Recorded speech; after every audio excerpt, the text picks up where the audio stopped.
محبان اہل بیت سلام اللہ تعالی علیہ، جملہ علماء کرام بزرگان دین اور جملہ ذمہ دارانوں، قائدینوں، کارکنان تحریک منہاج القرآن، ذمہ داران منہاج القرآن یوتھ لیگ، مصطفی اسٹوڈنٹس موومنٹ، منہاج القرآن ویمن لیگ اور تحریک سے، حضور شیخ الاسلام سے محبت رکھنے والے ہمارے جملہ احباب، اللہ کا شکر ہے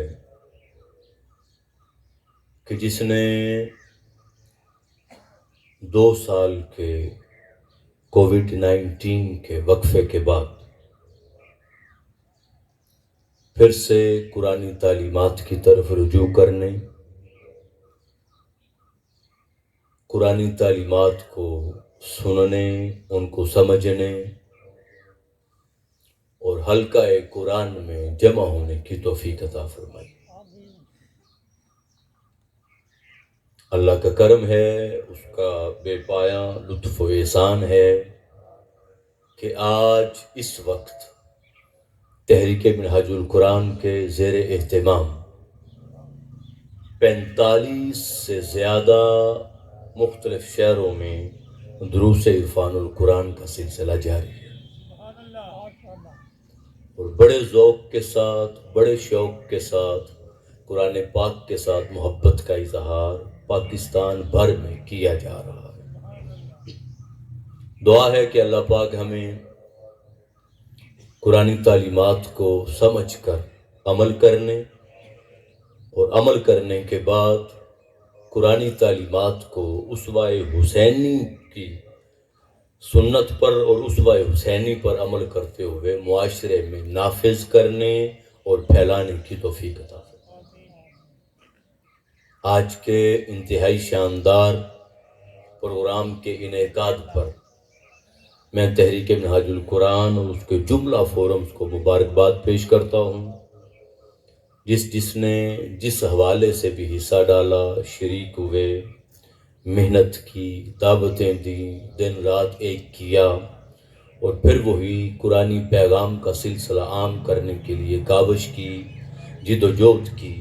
اس پر صمیم قلب سے ہماری اپنی بہنوں کو، منہاج القرآن ویمن لیگ کی باجیوں کو، بھائیوں کو اور تحریک منہاج القرآن کے جملہ فورمز کو مرکز کی طرف سے، مرکزی ٹیم کی طرف سے اور اپنی طرف سے دل کی اتھاہ گہرائیوں سے مبارکباد پیش کرتا ہوں اور دعا گو ہوں کہ جس مقصد کے لیے یہ جد و جہد جاری ہے، اللہ پاک جلد از جلد ہماری زندگی میں وہ مقصد پانے کی توفیق عطا فرمائے۔ آج کا پہلا درس قرآن، جیسا کہ میں نے آپ کے سامنے آیہ کریمہ کی تلاوت کی، اس کا موضوع ہے زکوٰۃ کی فضیلت و اہمیت۔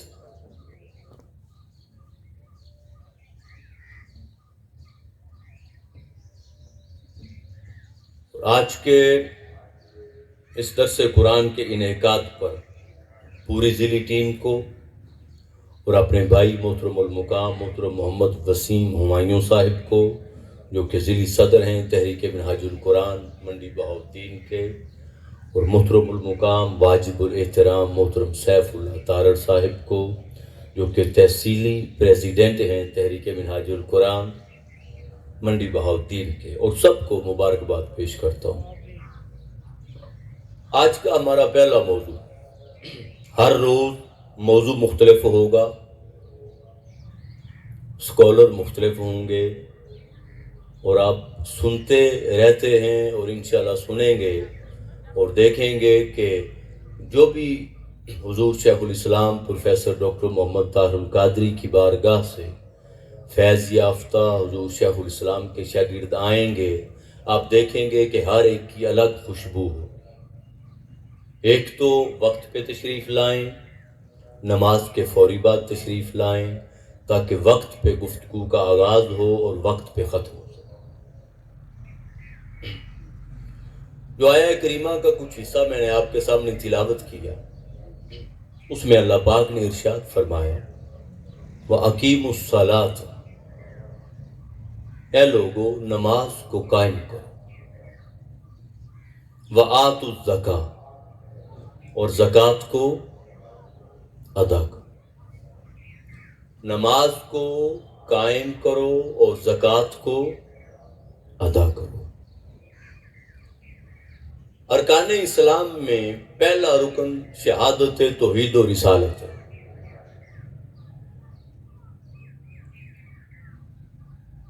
انبیاء کی گواہی، اللہ کی وحدانیت اور توحید کی گواہی، اور شہادت توحید و رسالت کے بعد جو سب سے پہلا رکن ہے وہ نماز ہے۔ بنیادی طور پہ اگر اعمال کی بات کی جائے تو شہادت توحید و رسالت کسی عمل کا نام نہیں ہے، کسی بدنی عبادت اور کردار اور عمل کا نام شہادت توحید و رسالت نہیں ہے۔ وہ ایک قلبی کیفیت ہے، قلبی تصور ہے، ایک نظریہ اور پختہ عقیدہ ہے، اور عقیدے کا تعلق کردار کے ساتھ نہیں ہوتا، عقیدے کا تعلق دل کی کیفیت کے ساتھ ہوتا ہے۔ عقیدہ درست ہوگا تو نماز قبول ہوگی، عقیدہ درست ہوگا زکوٰۃ قبول ہوگی، اور عقیدہ درست ہوگا تو ہر عمل قبول ہوگا۔ اگر اعمال کی بات کی جائے، اعمال کی، تو بدنی عبادات کی جب بات کی تو پہلا رکن نماز ہے، اور نماز کے فوری بعد دوسرا رکن زکوٰۃ ہے۔ پہلی بات کی تو شہادت توحید و رسالت ایمان کی بات کر دی، اور ایمان کی بات کرنے کے بعد جب اعمال کی بات کی تو پہلا رکن بدنی عبادات میں نماز کو قرار دے دیا، اور نماز کے فوری بعد اگر مالی عبادات کی بات کی جائے تو پہلا رکن زکوٰۃ کو بنا دیا۔ ترتیب میں جو بیان کیا گیا، جس کو آقا علیہ السلام نے فرمایا بنی الاسلام علی خمس، اسلام کی بنیاد 5 چیزوں پر ہے، اس ترتیب کو دیکھا جائے تو زکوٰۃ تیسرا رکن ہے، اعمال کی بات کی جائے تو زکوٰۃ دوسرا رکن ہے، اور مالی عبادات کی بات کی جائے تو زکوٰۃ پہلا رکن ہے۔ ایک بات تو یہ، اور زکوٰۃ میں دونوں چیزیں شامل ہیں، زکوٰۃ میں حقوق العباد بھی شامل ہیں اور زکوٰۃ میں حقوق اللہ بھی شامل ہیں۔ اللہ کا حکم ہے کہ زکوٰۃ ادا کرو، اور دینی کن کو ہے؟ بندوں کو۔ تو یک وقت دونوں حقوق، اللہ کا حق بھی شامل ہے، اللہ کے بندوں کا حق بھی شامل ہے، زکوٰۃ میں۔ اور زکوٰۃ کو نماز کے ساتھ جوڑ کے بیان کیا۔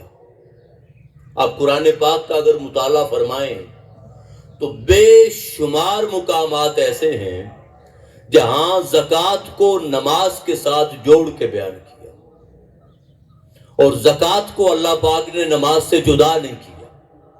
تو جب ہر جگہ پہ تقریباً زکوٰۃ کو اللہ پاک نے نماز کے ساتھ جوڑ کے بیان کیا، تو پھر اس کا مطلب کیا ہوا؟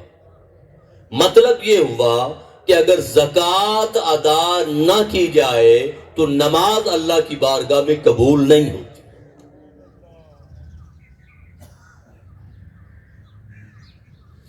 جس عبادت میں، یہ تصور ذہن میں رکھ لیں، کوئی عبادت ایسی نہیں جس عبادت میں حقوق العباد نہ ہو۔ قربانی دیکھ لیں، کرنی اللہ کے لیے ہے، گوشت اللہ کے بندوں کو دینا ہے، زکوٰۃ اللہ کے لیے ہے، پیسہ اللہ کے بندوں کو دینا ہے، روزہ رکھنا اللہ کے لیے ہے، ماہ رمضان المبارک شروع ہے، مگر سحر و افطار کا تصور، روزہ ٹوٹ جائے تو قضا کا تصور، اور پھر کفارے کا تصور، پھر 60 مسکینوں کو کھلانے کا تصور، پھر افطاری کا تصور، تو پھر صدقہ فطر ہے، فطرانہ ہے، اللہ کے بندے شامل ہیں۔ حتیٰ کہ نماز کے بارے میں کہ نماز کا تعلق اللہ کی ذات کے ساتھ ہے، اللہ کے گھر میں ادا کی جاتی ہے، قبلہ رخ ہو کے ادا کی جاتی ہے، سجدہ اللہ کی بارگاہ میں ادا کیا جاتا ہے، تو نماز میں بھی اللہ پاک نے اپنے بندوں کے حقوق کو رکھا ہے۔ سوال پیدا ہوتا ہے کہ کیسے رکھا؟ سادہ سی بات ہے، اگر نماز گھر میں ادا کی جائے تو کتنی نمازوں کا ثواب ملے گا؟ ایک نماز کا۔ وہی نماز اگر مسجد میں ادا کی جائے تو کتنی نمازوں کا ثواب ملے گا؟ جی 27 نمازوں کا۔ وہی نماز اگر مسجد نبوی میں ادا کی جائے تو کتنی نمازوں کا ثواب ملے گا؟ 50,000 کا۔ اور وہی نماز اگر سین کعبہ میں ادا کی جائے تو کتنی نمازوں کا ثواب ملے گا؟ 1,00,000 کا۔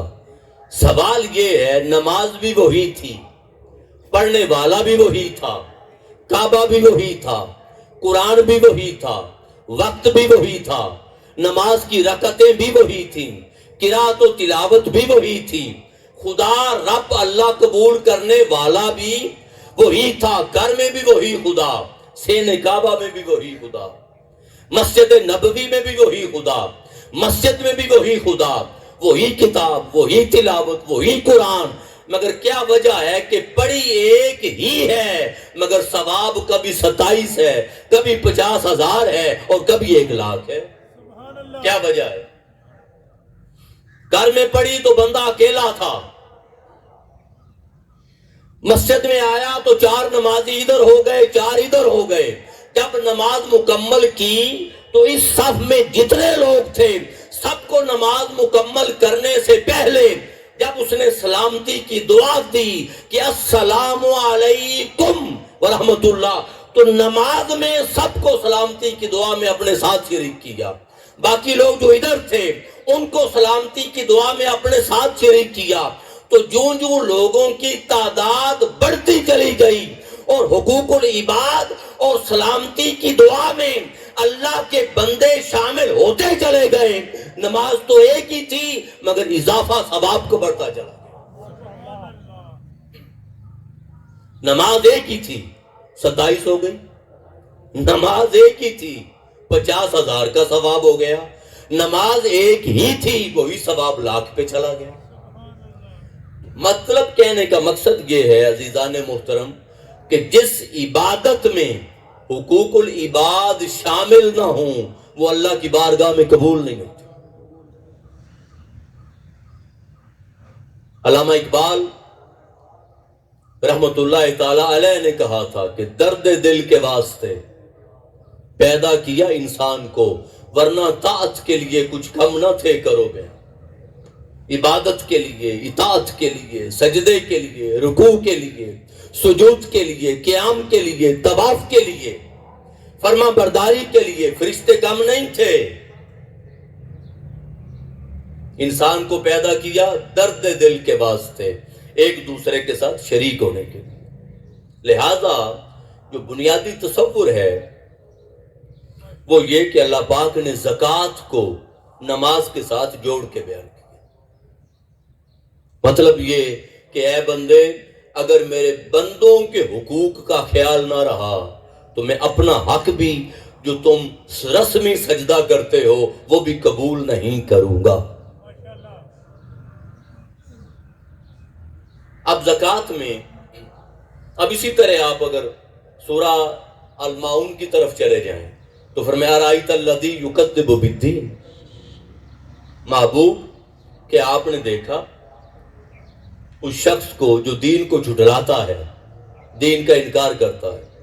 فذلک الذی یدعو الیتیم، یہ وہ شخص ہے جو یتیم کو دھکے دیتا ہے۔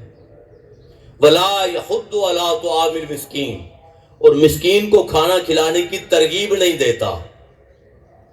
آپ غور کریں تو یہ نہیں فرمایا کہ مسکین کو کھانا نہیں کھلاتا، یہ نہیں فرمایا کہ ہمسایہ ہے، غریب ہے، مسکین ہے، یتیم ہے تو کوئی ایک وقت کا کھانا نہیں کھلاتا، یہ نہیں فرمایا۔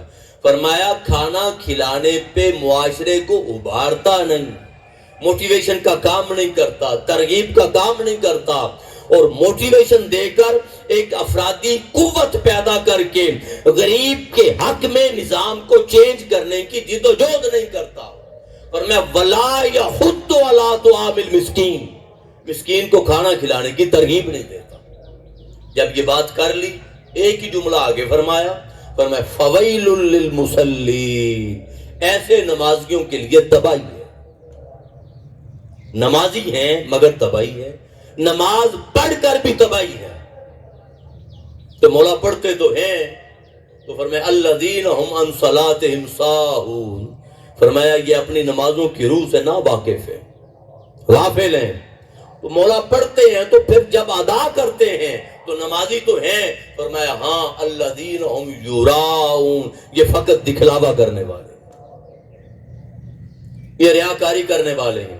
یہ نماز اس لیے پڑھتے ہیں کہ دیکھنے والا کہے یار نمازی ہے، ذرا ادب سے بات کرو، دھیان سے بات کرو، اللہ کی بارگاہ میں سجدہ ریزی کرتا ہے، تو یہ دکھلاوے کے لیے پڑھتے ہیں۔ اور فرمایا وَيَمْنَعُونَ الْمَاعُونَ، اور اگر کوئی ہمسائے میں مہمان آ جائے اور ان غریبوں کے پاس کھانا پکانے کے لیے برتن نہ ہوں، پریشر کوکر نہ ہو، ڈنر سیٹ نہ ہو، ٹی سیٹ نہ ہو، واٹر سیٹ نہ ہو سرو کرنے کے لیے کہ وہ عزت کے ساتھ مہمان کی خدمت کر سکیں، اگر وہ مانگنے آ جائیں کہ تھوڑی دیر کے لیے برتن دے دیں، کھانا کھلا لیں، تو یمنعون الماعون، یہ روز مرہ کے کھانے کے برتن بھی نہیں دیتے۔ اب ایک جملہ نمازیوں کے بارے میں فرمایا کہ ان کے لیے تباہی ہے، باقی ساری صورت اللہ پاک حقوق العباد پہ لائے۔ اس پر جتنی بھی بات کریں کم ہے۔ ابتداء یہ تصور واضح کرنا تھا کہ وہ عبادت جو حقوق العباد سے خالی ہو وہ اللہ کی بارگاہ میں قبول نہیں ہوتی۔ اب میں آگے کیونکہ وقت کم ہے، زیادہ ٹائم نہیں آپ کا لینا چاہتا، مصروفیات بھی ہیں اب سب کی۔ زکوٰۃ میں دو چیزیں ہیں، اور زکوٰۃ کے معنی میں دو چیزیں پائی جاتی ہیں۔ ایک تو زکوٰۃ کے معنی میں طہارت اور پاکیزگی ہے، اور دوسرا زکوٰۃ کے معنی میں بڑھنا، نشو و نما پانا، پھلنا پھولنا اور نمو پانا، یہ دو معنی پائے جاتے ہیں۔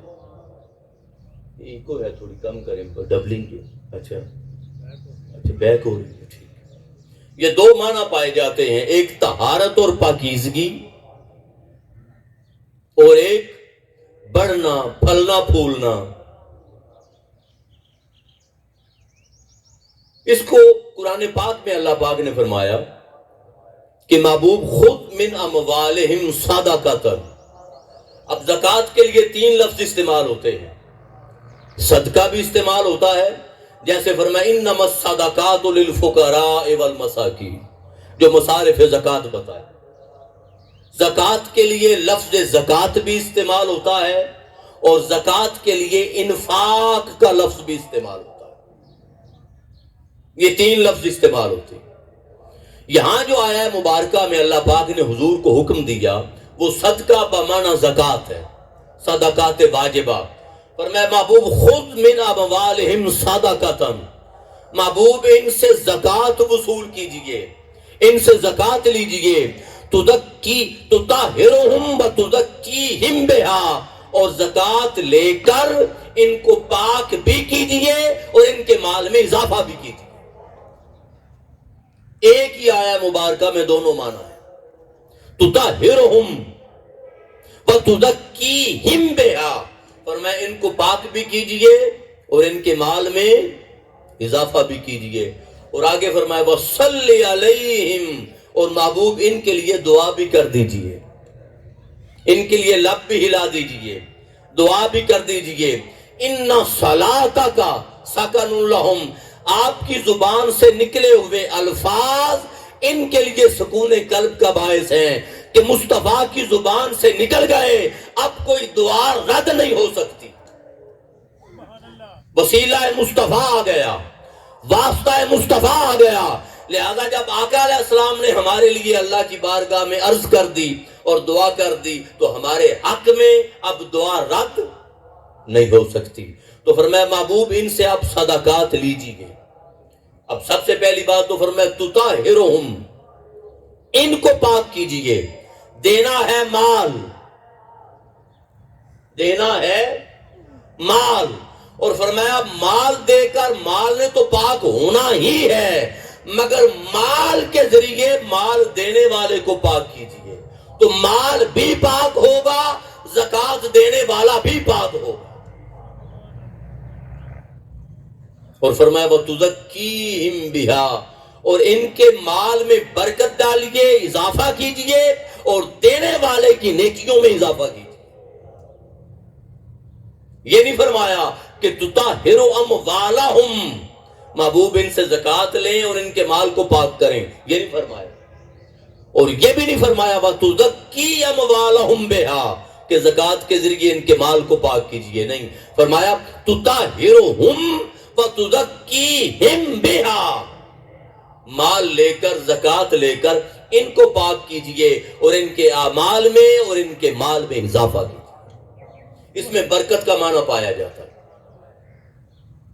اور ذہن میں رکھ لیں، اگر آپ فصل کاشت کریں ایک ہی وقت میں، جو میں نے عرض کیا کہ اس میں طہارت کا معنی بھی ہے، پاکیزگی کا، اس میں مال کے بڑھنے کا معنی بھی ہے، دونوں چیزیں ہیں۔ اگر آپ فصل کاشت کریں، جب آپ فصل بوتے ہیں تو بیج بوتے ہیں، جب وہ بیج پھوٹتا ہے، فصل نکلتی ہے، پھلتی ہے، بڑھتی ہے، اس کے ساتھ کچھ ایسی خود رو جھاڑیاں اور پودے اگاتے ہیں جو آپ نے نہیں بوئے ہوتے،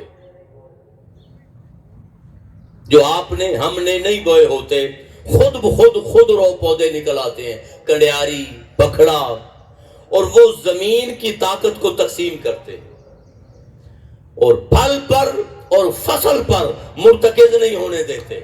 اب ہوتا کیا ہے، جب گوڑی چوکی کی جائے، زمین کو صاف کیا جائے اور ان پودوں کو تلف کیا جائے، تو ان پودوں کو تلف کر کے زمین کی تطہیر بھی کی جا رہی ہے، اور جب وہ تلف ہو جائیں گے تو زمین کی ساری طاقت فصل پہ لگ جائے گی، تو پھل بھی 2 گنا ہو جائے گا۔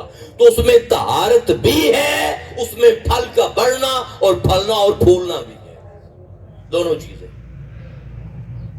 تو فرمایا ان سے زکوٰۃ لیجئے اور زکوٰۃ کے ذریعے ان کے مال میں اضافہ بھی کیجئے اور ان کے مال کو پاک بھی کیجئے۔ اب اگلی بات، جب اللہ پاک نے، ایک ذرا تصور کریں تھوڑی دیر کے لیے، جب اللہ پاک نے آقا علیہ السلام کو حکم فرمایا کہ محبوب خود من اموالہم، آپ ان کے مالوں سے زکوٰۃ لیں، آپ ان کے مالوں سے، اسلام تو پھیل چکا تھا اور گرد و نواح سارا اسلام کے زیر اثر آ چکا تھا، قبائل اسلام قبول کر چکے تھے، بڑے بڑے سلطنتیں اور ملک شامل ہو چکے تھے، بڑے دور دراز کے علاقوں تک اسلام پھیل چکا تھا، اسلام کا جھنڈا لہرا چکا تھا۔ جب اللہ پاک نے فرمایا کہ محبوب خود آپ وصول کیجئے، تو کیا ہر بندے سے حضور وصول کرتے تھے یا زکوٰۃ اکٹھی کرنے کے لیے بندے رکھے ہوئے تھے؟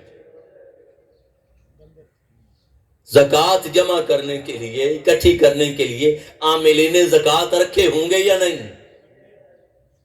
اور یہ باقاعدہ زکوٰۃ کا مصرف قرآن نے کہا، فرمایا والعاملین علیہا، جو کام کرنے والے ہیں، زکوٰۃ اکٹھی کرنے والے ہیں، اس کو مینج کرنے والے ہیں، ان کی تنخواہیں اگر زکوٰۃ سے دے دیں وہ حقدار ہیں یا نہیں، کیونکہ وہ کام کرتے ہیں تو ان پر جائز ہے، عاملین زکوٰۃ ہیں۔ تو آقا علیہ السلام کے زمانہ پاک میں بھی عمال تھے، عاملین زکوٰۃ تھے، لوگ زکوٰۃ کو جمع کرتے تھے اور جمع کر کے حضور کی خدمت میں پیش کرتے تھے۔ اب لاتے وہ تھے مگر وہ ایسے تھا جیسے آقا علیہ السلام نے وصول کی۔ اللہ پاک نے فرمایا محبوب آپ ان سے زکوٰۃ وصول کریں، لاتے لوگ تھے، عاملین زکوٰۃ لاتے تھے، عمال لاتے تھے، مگر جب حضور کی خدمت میں پیش کی جاتی تھی تو اس کا مطلب یہ تھا کہ وہ زکوٰۃ ڈائریکٹ دست مصطفیٰ میں جاتی تھی، دست مصطفیٰ میں جاتی تھی۔ اب سنیں، آج یہ آیہ مبارکہ ہے یا نہیں؟ ہے، تلاوت میں بھی ہے، قرآن میں بھی ہے۔ محبوب خذ من اموالہم، تھوڑی دیر کے لیے چشم تصور میں خیال کریں کہ اگر ہم آقا علیہ السلام کے زمانے میں ہوتے، حضور کی سنگت میں ہوتے، حضور کی قربت میں ہوتے، اور حضور ڈائریکٹ ہمیں حکم دیتے کہ زکوٰۃ دو، اور ہم زکوٰۃ دیتے اور آقا علیہ السلام خود وصول فرماتے، تو بتائیں ہماری کیفیت کیا ہوتی؟ ہماری کیفیت کیا ہوتی؟ اس کو قرآن نے فرمایا کہ ٹھیک ہے 1400 سال گزر گئے، مگر یہ نہ سوچنا کہ تمہاری زکوٰۃ محبوب وصول نہیں کرتا۔ تم زکوٰۃ دو، دیکھنے میں عاملین زکوٰۃ لے رہے ہیں، ظاہری طور پہ جو زکوٰۃ کا حقدار ہے زکوٰۃ وصول وہ کر رہا ہے، مگر قرآن کی روشنی میں حقیقت میں زکوٰۃ جا رہی ہے دست مصطفیٰ میں صلی اللہ علیہ وآلہ وسلم۔ حقیقت میں زکوٰۃ دست مصطفیٰ میں جا رہی ہے۔ لہذا یہ سوچ رکھ کر، یہ تصور رکھ کر اور یہ عقیدہ رکھ کر زکوٰۃ دو کہ ہم زکوٰۃ دے تو رہے ہیں مگر وصول مصطفیٰ فرما رہے ہیں، آقا علیہ السلام فرما رہے ہیں۔ اور یہاں حضور کی بات کی کہ محبوب آپ وصول کریں، آقا علیہ السلام کی، اور ساتھ ہی آگے فرمایا الم یعلموا ان اللہ ھو یقبل التوبہ عن عبادہ، کیا یہ نہیں جانتے کہ اللہ پاک اپنے بندوں سے توبہ قبول فرمانے والا ہے، گناہ معاف فرمانے والا ہے، وَيَأْخُذُ الصَّدَقَاتِ، اور صدقات لینے والا ہے۔ اور صدقات ادھر فرمایا محبوب آپ لیں، ادھر فرمایا کہ جو بندے زکوٰۃ دیتے ہیں ان کی توبہ قبول فرماتا ہے اور زکوٰۃ خود وصول فرماتا ہے۔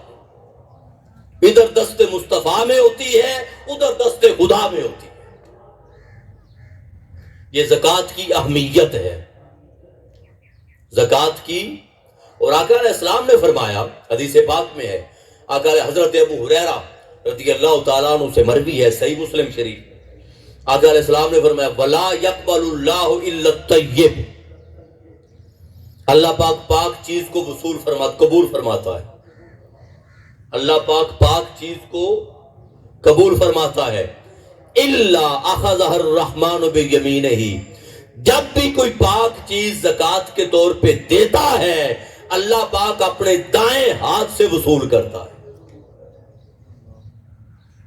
أَخَذَهَا الرَّحْمَنُ بِيَمِينِهِ، دائیں ہاتھ سے وصول فرماتا ہے۔ اور فرمایا وَإِن كَانَتْ تَمْرَةً، فرمایا اگرچہ کھجور ہی کیوں نہ ہو، اگر کھجور ہی کیوں نہ ہو تو اس کو معمولی نہ سمجھو کہ کھجور ہے، اس کو کم تر نہ سمجھو کہ کھجور ہے۔ جب تم دے رہے ہو تمہیں تو نظر آ رہی ہے کہ کم تر ہے یا چھوٹی سی چیز ہے یا بہت تھوڑی مقدار ہے، مگر فرمایا جب وہ اللہ کے ہاتھ میں کھجور کا ٹکڑا اور کھجور جاتی ہے، فرمایا فَتَرَبُّوا فِي كَفِّ الرَّحْمَنِ، وہ اللہ کے ہاتھ میں بڑھتی چلی جاتی ہے، بڑھتی چلی جاتی ہے، حتیٰ تکون اعظم من الجبل، فرمایا حتیٰ کہ وہ پہاڑ سے بھی بڑی بن جاتی ہے، وہ پہاڑ سے بھی بڑی بن جاتی ہے۔ ایک تو یہ کہ جو دیتے ہو اس کو تھوڑا نہ سمجھو، اور دوسرا تھوڑا جو اللہ کی بارگاہ میں دیتے ہو وہ تو ہمارے پاس میں تھوڑا ہے، اللہ کے لیے تو کوئی تھوڑا نہیں ہے، وہ بڑھتے بڑھتے بڑھتے فرمایا پہاڑ سے زیادہ بڑھ جاتا ہے، بڑا ہو جاتا ہے۔ تو دونوں چیزیں آ گئیں، ایک تو پاکیزگی اور طہارت آ گئی مال میں، اور دوسرا مال میں اضافہ۔ اب یہاں اس حدیث پاک کے الفاظ پہ غور کریں، ایک تو یہ کہ جب مال دیا تو جس مال سے زکوٰۃ دی وہ مال بڑھ گیا دنیا میں، جس مال سے زکوٰۃ دی وہ دنیا میں مال میں اضافہ ہو گیا، اور جب وہ زکوٰۃ جو دی تھی اللہ کے ہاتھ میں گئی تھی، جب وہ قیامت والے دن جائیں گے ہوگی تھوڑی سی جو دی ہوگی مگر پہاڑ سے بڑھ چکی ہوگی۔ تو دنیا میں بھی مال بڑھ گیا، آخرت کا خزانہ بھی بڑھ گیا، آخرت کا خزانہ بھی بڑھ گیا۔ پھر فرمایا ان اللہ عز وجل یقبل الصدقات ویأخذها بیمینہ، اللہ پاک صدقات کو وصول فرماتا ہے اور اس کو اپنے دائیں ہاتھ سے لیتا ہے، اپنے دائیں یأخذها بیمینہ، دائیں ہاتھ سے لیتا ہے، فیربیہا، اس کو پالتا رہتا ہے، اس کو بڑھاتا رہتا ہے، اس کی نشو و نما فرماتا رہتا ہے، لِأَحَدِكُمْ، تمہارے لیے، جو زکوٰۃ دیتا ہے اس کے لیے، کما یربی احدکم مہرہ او فلوہ او فصیلہ، جیسے تم میں سے کوئی گائے کا بچہ، کوئی گھوڑے کا بچہ، کوئی اونٹنی کا چھوٹا بچہ پالتا ہے، تو پالتے پالتے وہ بڑا ہوتا چلا جاتا ہے، بڑھتا چلا جاتا ہے، حتیٰ ان اللقمۃ، حتیٰ کہ اگر ایک لقمہ بھی دیا، ایک لقمہ بھی دیا، فرمایا اللہ تصیر مثل احد، وہ احد پہاڑ جتنا ہو جائے۔ اور یہاں ایک بڑی ایمان افروز حدیث پاک آپ نے سنی ہوئی ہے، مگر عام طور پہ اس طرف توجہ نہیں کی، وہ یہ کہ آقا علیہ السلام نے فرمایا یا عائشہ، تو اے عائشہ، لا ترد المسکین، مسکین کو رد نہ کرنا، مسکین کو واپس نہ لوٹانا، خالی نہ لوٹانا، ولو بشق تمرۃ، اگرچہ کھجور کا ٹکڑا ہی دینا پڑے۔ یہ حدیث پاک سنی ہوئی ہے، اگر کھجور، اور آقا علیہ السلام نے فرمایا اتقوا النار ولو بشق تمرہ، آگ سے بچو اگرچہ کھجور کا ایک ٹکڑا دے کر ہی بچنا پڑے۔ تو ترجمہ تو یہ کیا جاتا ہے نا کہ کھجور کا ٹکڑا دے کر، مگر دیکھیں تصور اللہ کی بارگاہ میں کہ چھوٹی سی چھوٹی چیز بھی رائے گاہ نہیں جاتی۔ کیا شک، یہ بھی حق ہے کہ شک کا معنی ٹکڑا ہے، بے شک کے تمرہ، کھجور کا ٹکڑا، ترجمہ حق ہے، اس میں کوئی دوسری رائے نہیں، مگر شک کا ایک اور معنی بھی ہے، شین کاف دو نقطوں والا، بے شک کے تمرہ، شک کہتے ہیں کٹ کو، چیرے کو۔ یہ جو ہوا تھا چاند دو ٹکڑے ہوا، اس کو قرآن پاک میں کیا کہا گیا ہے؟ ان شق القمر، چاند چر گیا۔ آقا علیہ السلام کا جب شب معراج تشریف لے گئے، اوپر جانے سے پہلے شق صدر ہوا یا نہیں؟ سینہ کھولا گیا، اور ایک دفعہ نہیں ہوا، کئی بار ہوا شق صدر، جبریل امین نے کیا۔ تو شک کاٹنے کو کہتے ہیں، کٹ کو۔ اب غور کریں، جب شک کا ایک معنی کاٹنا ہے یعنی کٹ ہے، اب کھجور اگر کھولیں تو کھجور کے اندر ہوتی ہے گٹھلی، کھجور کے اندر ذرا توجہ کیجیے، کھجور کے اندر گٹھلی ہوتی ہے۔ اگر کسی کی توجہ نہ گئی ہو تو آج جب افطار کریں تو اس کو چیک کریں جا کے، گٹھلی ہوتی ہے، گٹھلی میں ایک چیرا ہوتا ہے، کٹ، اس کو شک کہتے ہیں۔ ایک چیرا ہوتا ہے، کٹ ہوتا ہے اس میں، اس کٹ میں ایک سفید رنگ کا باریک سا دھاگا ہوتا ہے، اس شک میں، چیرے میں، کٹ میں ایک باریک سا چھوٹی سی تار ہوتی ہے، دھاگا۔ یہ اشارہ اس طرف ہے کہ اے عائشہ، اگر جہنم سے بچنا ہو، اور جہنم سے بچنے کے لیے وہ جو شک میں ایک چھوٹا سا دھاگا ہوتا ہے، اگر اتنی سی چیز دے کر بھی بچا جا سکے تو بچو، چونکہ تمہارے لیے تھوڑی ہے مگر اللہ کی بارگاہ میں بہت بڑی ہو جاتی ہے۔ اتنی تھوڑی سی چیز بھی اللہ کے راستے میں دو تو بچو آگ سے۔ تو جتنی بھی چھوٹی اور تھوڑی چیز ہو اس کو کم تر نہ سمجھو، وہ اللہ کے ہاتھ میں، اللہ کی بارگاہ میں بہت بڑی ہے۔ پھر اللہ پاک نے ارشاد فرمایا زکوٰۃ کے باب میں، فرمایا وما آتیتم من زکوٰۃ، فرمایا لوگو جو تم زکوٰۃ دیتے ہو، جو تم زکوٰۃ ادا کرتے ہو، فرمایا تریدون وجہ اللہ، اور زکوٰۃ دینے کا مقصد اللہ کی رضا ہو، احسان مندی نہ ہو، احسان جتلانا نہ ہو، کل کو اپنی بات منوانا نہ ہو، کل کو اس کی آنکھیں چکمانا نہ ہو، کل کو پرے پنچایت میں احسان جتلانا نہ ہو کہ میں نے تیری ہیلپ کی تھی، یار تو اتنی بات ہی نہیں مان سکتا، ایسا نہ ہو۔ زکوٰۃ دو اور بھول جاؤ کہ میں نے کبھی دی بھی تھی۔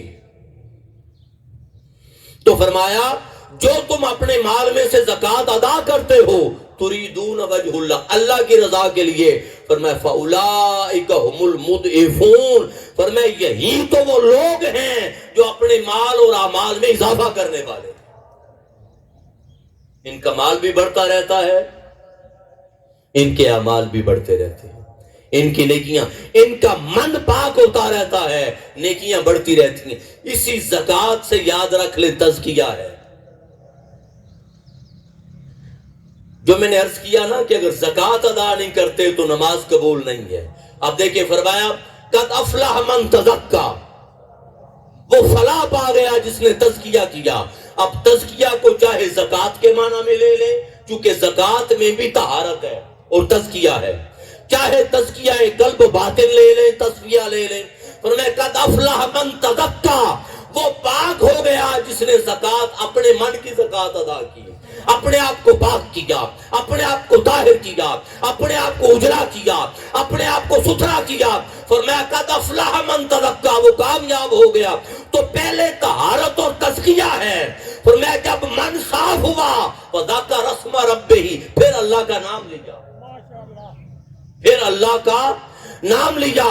تو من جب دنیا سے خالی ہوا اور من پاک ہوا، پھر من کو اللہ کے نام سے بسایا، فرمایا فصلی، پھر نماز ادا کی۔ اب یہ وہ نماز ہے جو پہلا سجدہ معراج کو پہنچا دے۔ تو فرمایا زکوٰۃ اور تزکیہ اور طہارت پہلے ہے، سجدہ اللہ کی بارگاہ میں بعد میں ہے۔ اتنی اہمیت دی، اتنی اہمیت دی۔ عام طور پہ زکوٰۃ کی طرف توجہ نہیں جاتی، عام طور پہ مال پہ زکوٰۃ ہے، زمین پہ زکوٰۃ ہے، عشر پہ عشر ہے، جنس پہ زکوٰۃ ہے عشر کی شکل میں، پیسے پہ زکوٰۃ ہے، نقدی پہ زکوٰۃ ہے، زیور پہ زکوٰۃ ہے، زیور پہ زکوٰۃ ہے۔ اور ہر بندہ اپنے مال کا خود مالک ہے۔ اب یہ نہیں ہو سکتا کہ اگر خامد نے زکوٰۃ دے دی تو بیوی پہ زکوٰۃ نہیں لگتی۔ آقا علیہ السلام نے فرمایا زکوٰۃ ادا کرو چاہے تمہیں اپنا زیور ہی دینا پڑے۔ اگر زیور مال نصاب تک پہنچ چکا ہے اور پورا سال بڑھا رہا ہے اور نصاب کی مقدار مکمل ہے تو عورت پر واجب ہے کہ اپنے زیور کی زکوٰۃ ادا کرے۔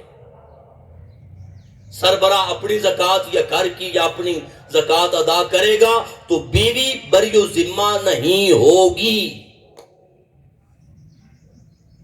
اسی طرح مرد ہیں تو جو مال ہے، مکان کے علاوہ، گاڑی کے علاوہ جو چیزیں استعمال میں ہوتی ہیں ان کے علاوہ جو مال پڑا ہوا ہے، جو پیسہ گردش کر رہا ہے، جو پیسہ کاروبار میں لگایا ہوا ہے، جو پیسہ کاروبار میں دیا ہوا ہے اور آتا جاتا رہتا ہے اور آنے کا یقین رہتا ہے، اس سارے پیسے پہ زکوٰۃ ہے۔ بندہ اس کا مالک ہے اور ہم نے کبھی اس طرف توجہ نہیں کی، کبھی توجہ نہیں کی۔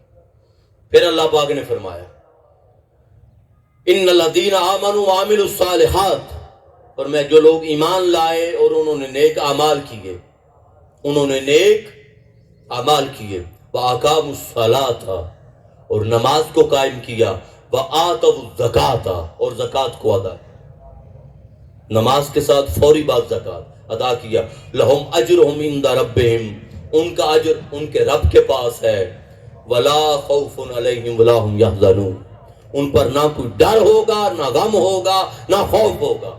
لہذا فرمایا جو نماز پڑھیں اور زکوٰۃ ادا کریں وہ قیامت والے دن سکون، نفسا نفسی کے عالم میں بھی سکون کے ساتھ ہوگے، ان پر کوئی غم اور خوف نہیں ہوگا۔ اور یاد رکھ لیں یہ غم اور خوف کی بشارت قرآن پاک میں اولیاء اور شہداء کے لیے ہے۔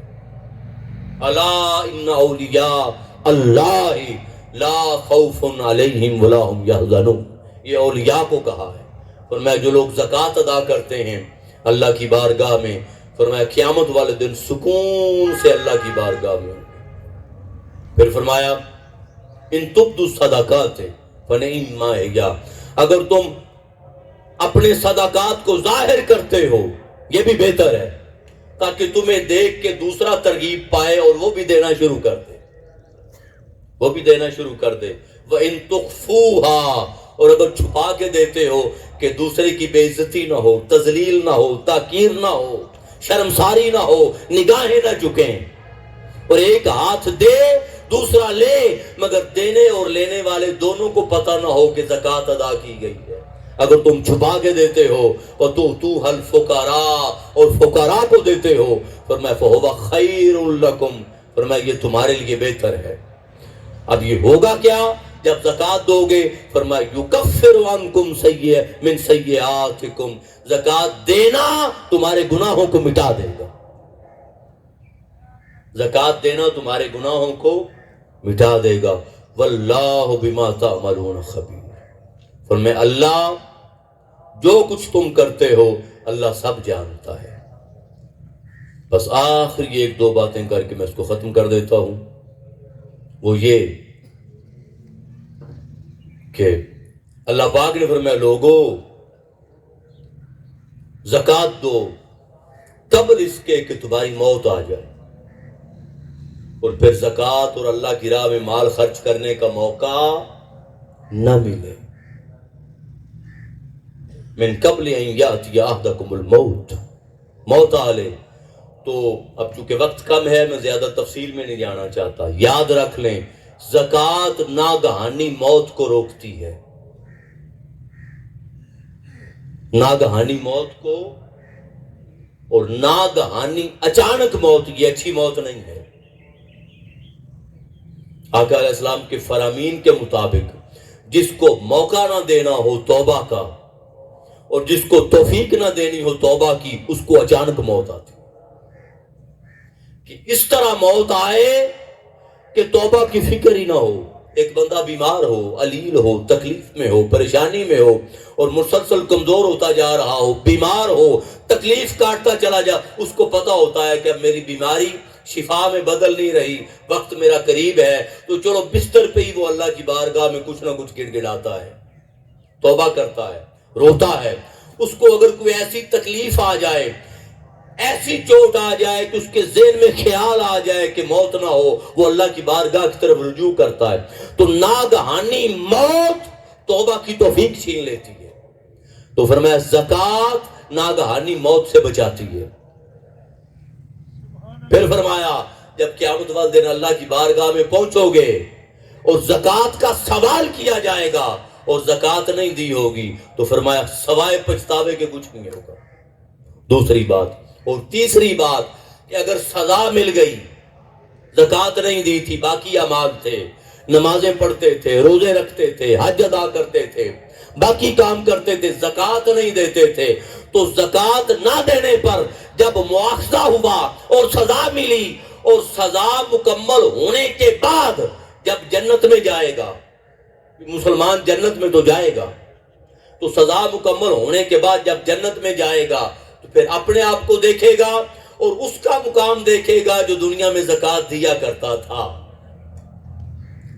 اب خود دیتا نہیں تھا، تو جو مقام و مرتبہ ملا اس کے مقابلے میں وہ بلند مقام دیکھے گا جو دنیا میں زکوٰۃ دیا کرتا تھا. اس کا پھر کہے گا مولا کاش کہ مجھے تھوڑی مہلت مل جاتی اور میں زکوٰۃ دے دیتا اور آج یہ مقام پا لیتا جو اس بندے کو زکوٰۃ ادا کرنے کی وجہ سے ملا.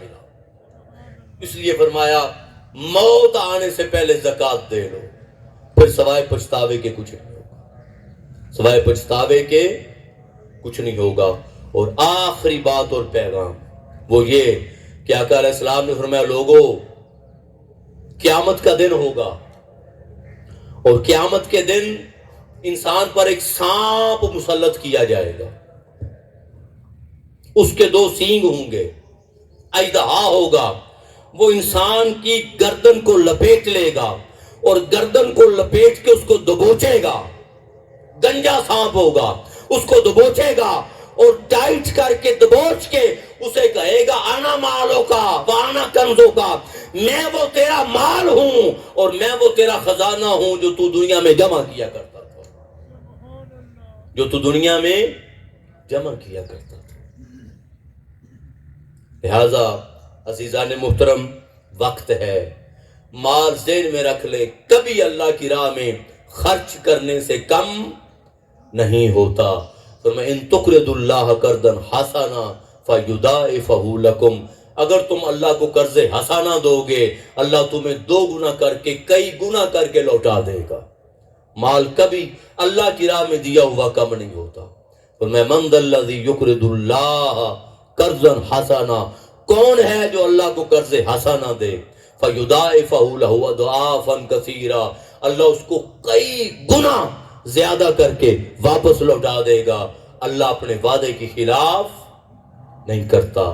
اللہ کی راہ میں مال خرچ کرنے سے کم نہیں ہوتا۔ عزیزان محترم، اللہ کی بارگاہ میں دعا ہے کہ اللہ پاک نے جو مال عطا فرمایا ہے، جس کے ہم مالک نہیں ہیں، جس کے ہم امین ہیں، مالک وہ ہے۔ اللہ ہمیں اپنی بارگاہ میں مال خرچ کرنے کی توفیق عطا فرمائے۔ اس دور میں، اس صدی میں سب سے اعلیٰ مصرف، سب سے اعلیٰ ذریعہ، سب سے اعلیٰ وہ جگہ جہاں زکوٰۃ لگتی ہے، زکوٰۃ خرچ ہوتی ہے اور آپ کا آیا ہوا ایک ایک پیسہ رکھا جاتا ہے، اس کو ضائع نہیں کیا جاتا، لگتا ہے، وہ تحریک منہاج القرآن کا پلیٹ فارم ہے۔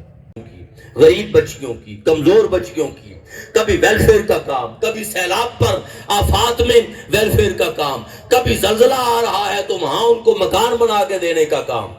منہاج یونیورسٹی میں صرف ایک ڈپارٹمنٹ میں، یونیورسٹی میں منہاج شریعہ کالج الگ ہے، منہاج یونیورسٹی میں 2.5 کروڑ روپیہ سالانہ وہ زکوٰۃ پہ لگتا ہے جو غریب بچے فیس نہیں دے سکتے، ان کو اسکالرشپ کی مد میں فیسیں دی جاتی ہیں اور ان کی فیسوں کو لیس کیا جاتا ہے۔ ان کو یہ نہیں کہا جاتا کہ آپ کو زکوٰۃ میں دی، آپ کو معاف کیا، نہیں، ان کو اسکالرشپ کے نام پہ اکاموڈیٹ کیا جاتا ہے کہ عزت نفس بھی رہے اور ان کی ہیلپ اور مدد بھی ہو۔ آغوش کو دیکھ لیں، یتیم بچوں کو دیکھ لیں، غالباً ڈاکٹر حسن نثار تھا یا کوئی ایک اور کوئی فرد، ہاں نہیں، ہمارے علاقے سے کوئی شخص گیا تھا، پٹی تھا اور بڑا مالدار۔ جب اس نے آغوش کا وزٹ کیا تو آغوش کے ایک بچے سے پوچھا، زلزلہ آیا تھا، سیلاب آیا، والدین کی ڈیتھ ہو گئی، بچے آئے، ان کا یہاں پہ داخلہ ہوا۔ جب اس نے وزٹ کیا تو فریجیں پڑی ہوئی ہیں، کھانے بنے ہوئے ہیں، ہر فریج میں پھل پڑے ہوئے ہیں، ہر بچے کا الگ بیڈ ہے، ہر یتیم، جو غریب یتیم آغوش میں بچہ ہے اس کے لیے اکاؤنٹ بنا ہوا ہے، اکاؤنٹ میں اس کے پیسے آتے ہیں، اور وہ جو ہزاروں روپے دے کے پڑھتا ہے وہ اور جو یتیم بچہ ہے وہ دونوں ایک ہی ٹیبل پہ وہی کھانا کھاتے ہیں جو دونوں اکٹھا کھاتے ہیں، کوئی فرق نہیں۔ جو 10-15 ہزار فیس دے کے پڑھے اسے بھی وہی کھانا ملتا ہے میس میں جو یتیم بچے کو ملتا ہے۔ اس نے کہا کہ یار میرے پاس اتنا پیسہ ہے مگر میں اپنے بچے کو یہ سہولیات نہیں دے سکا، اپنے بچوں کو۔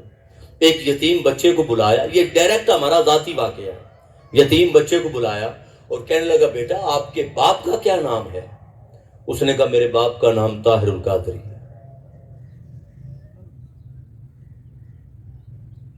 ان کے والدین کی ڈیتھ ہو گئی تھی بچے کی، اور حضور شیخ الاسلام نے فرمایا بیٹے جو آپ سے پوچھے آپ کا باپ کون ہے بلا دھڑک بتا دینا کہ میرا باپ طاہر القادری ہے۔ آپ کی پی ایچ ڈی تک تعلیم سے لے کر آپ کی شادی اور آپ کا گھر آباد کرنا میری ذمہ داری ہے، میری ذمہ داری ہے۔ اور پھر منہاج یونیورسٹی آپ وزٹ کر لیں پورے پاکستان میں اور پھر پوری دنیا میں، منہاج یونیورسٹی واحد وہ ادارہ ہے جہاں پہلی کلاس سے لے کے پی ایچ ڈی تک ایک ہی چھت میں تعلیم مکمل کروائی جا رہی ہے۔ کوئی ادارہ نہیں جہاں اور اے لیول سے لے کر اور پہلی کلاس سے لے کر پی ایچ ڈی تک ایک ہی بینر میں تعلیم مکمل کروائی جا رہی ہو، کوئی ادارہ نہیں ہے۔ اور پھر آپ کو تعلیمی قابلیت میں بتا دوں تو اس وقت پنجاب یونیورسٹی کے بعد پہلا نمبر ہے منہاج یونیورسٹی کا جو ایم فل کروا رہی ہے پاکستان میں، پہلا نمبر۔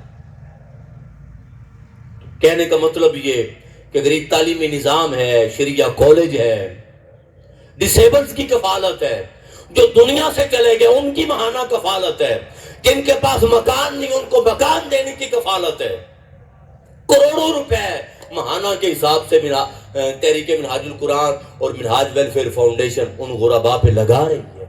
لہذا آپ کی زکوٰۃ کا سب سے اعلیٰ مصرف تحریک منہاج القرآن ہے، جہاں آج تک کوئی بندہ جو بھی آڈٹ کرنے آیا، جو بھی حساب لینے آیا، ایک پیسے کا بھی گبن اور خرد برد ثابت نہ کر سکا اور کرپشن ثابت نہ کر سکا۔ لہذا آپ سے گزارش ہے کہ آپ بڑھ چڑھ کر اپنی طرف غور کریں، توجہ کریں اور بڑھ چڑھ کر اللہ کی راہ میں زکوٰۃ دیں اور تحریک منہاج القرآن کے شانہ بشانہ کھڑے ہوں۔ کل کا درس عرفان القرآن صبح کا، اس کا موضوع ہے عقیدہ توحید، اور کل کا درس قرآن آج کی رہے انتظار نہیں ہوگا، وقت پہ شروع ہو جائے گا۔ اور کل کے اسکالر ہیں، میرے بھائی ہیں، میرے سینئر ہیں، حضرت علامہ مولانا پروفیسر محمود مسعود قادری صاحب، شاگرد رشید حضور شیخ الاسلام پروفیسر ڈاکٹر محمد طاہر القادری۔ آپ سے گزارش ہے کہ وقت پہ تشریف لائیں، اور میخانہ بچا ہے کوئی یہ تحریک منہاج القرآن ہے جہاں سے آج علم کی بات ملتی ہے، اور تحریک منہاج القرآن نے سر کے رواج کو ختم کر کے دلیل کو رواج دیا ہے۔